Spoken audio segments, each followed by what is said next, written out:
যে কেউ যদি মনে করেন হামলা করে মার দেখিয়ে সাহায্য করবেন, তাহলে সেগুলোকে প্রতিরোধ করার ক্ষমতা আমাদের আছে, এটা মাথায় রাখতে হবে। তাই আমি এই পাড়ার লোকেরা ভাবছি আমরা শান্তি চাই, আমরা পুলিশের উপর ভরসা আছে, আইনের উপর ভরসা আছে। আমি আমাদের সকল সহকর্মীদের বলবো, যারা আঘাতপ্রাপ্ত হয়েছেন, যারা অত্যাচারিত হয়েছেন, যারা অশ্রাব্য গালাগালের মুখোমুখি হয়েছেন, তারা মাথা ঠান্ডা রাখুন, কোনো প্ররোচনার ফাঁদে পা দেবেন না। আপনারা আইনের উপর ভরসা রাখুন। পুলিশের যদি থানায় না হয়, আমরা পুলিশ কমিশনার পর্যন্ত সর্বোচ্চ লেভেলে যাব, হোম সেক্রেটারি পর্যন্ত সর্বোচ্চ লেভেলে যাব। শাস্তি যে করেছে অন্যায় তাকে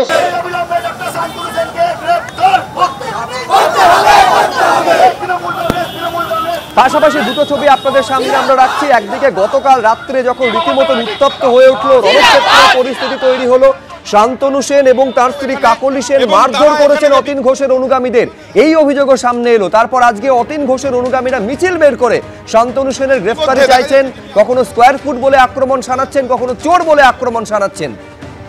ঠিক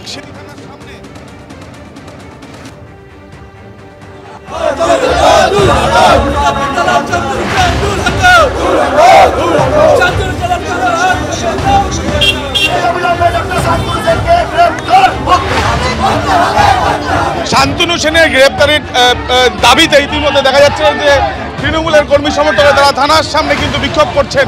থানার গেট বন্ধ রয়েছে, আমরা দেখছি আনোয়ার খানকেও এখানে, এবং তারা এখানে যে বিক্ষোভ, তাদের স্লোগানে দেখা গেল যে শান্তনু সেনকে গ্রেপ্তার করতে হবে, প্রাক্তন সাংসদ, এবং তারা ইতিমধ্যে দেখা যাচ্ছে যিনি আহত তাকে নিয়ে তারা কিন্তু এই যে বিক্ষোভ করছেন। এবং এই ঠিক সিটি থানার সামনে এই যে এক প্রকার দেখা যাচ্ছে যে একটা উত্তেজনার পরিস্থিতি তৈরি হয়েছে। তৃণমূল কংগ্রেসের পতাকা হাতে তৃণমূলের কর্মী সমর্থকেরা তারা থানার সামনেই কিন্তু এই যে বিক্ষোভ, সেই বিক্ষোভ চালাচ্ছেন।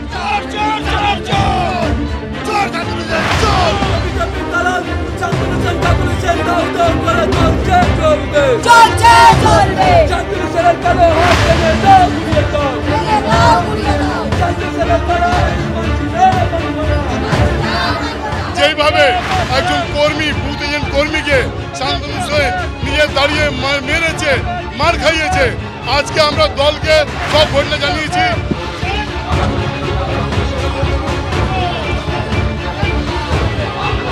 দেখো এই মুহূর্তে আমরা দেখাবো ঠিক শান্তনু সেনের যে বাড়ি, তার সেই বাড়ির সামনে ইতিমধ্যে কিন্তু বিক্ষোভ চলছে।